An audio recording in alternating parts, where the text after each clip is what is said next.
You and I probably think of glass as that stuff that breaks whenever you drop it.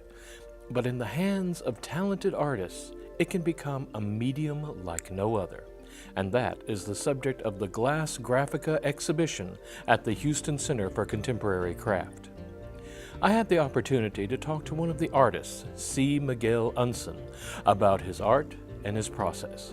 Well, I've always been drawn to making and creating things. Like even back in elementary school, those hands-on projects, those book reports, those are always my favorite. So one thing led to another, and actually I always find my next medium, my next project, when I'm just about to finish something else. Like for instance, I was a theater major in undergrad, and I also did all my publicity. And so as soon as I was just about to graduate, I said, well, why don't I try graphic design?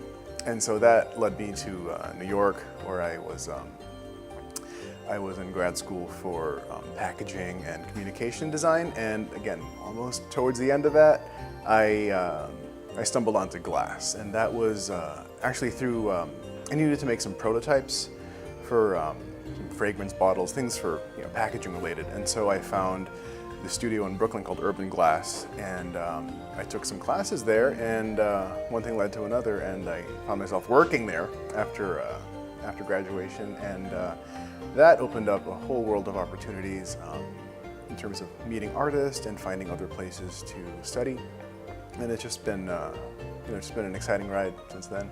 Well, there's a lot of really distinct things that glass can do. I mean, the clarity for one thing, but what really gets to me is the archival nature of the material. That, and when I make my work, I try and make pieces that are gonna be around. I think they're gonna stick around. I mean, unless something catastrophic happens, they'll be around. And so I always have this this fantasy that one day an archaeologist will be digging up Houston or New York in 3,000 years and find one of these things and say, what is that?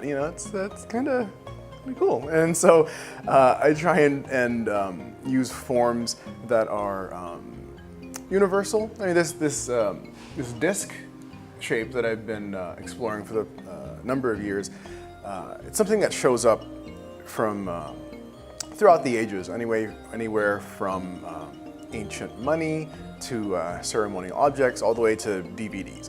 And so it's something that's sort of it's natural, but it's also very much man-made. And so finding the universality in that. But then the techniques that I use are both quite old techniques. Working on a torch to create the white patterns that you see, and then the casting process that allows me to combine all my components into one piece. And so those two had grown up quite separately throughout the centuries or millennia, but not many people have combined them. And so I wanted to take those two ideas and mash them up together so it's historical, but it's also fresh in a format that will stick around. Glass Graphica will be on display at the Houston Center for Contemporary Craft through Sunday, October 14th. For more information, go online to www.crafthouston.org. For Artbeat, this is Randall Williams.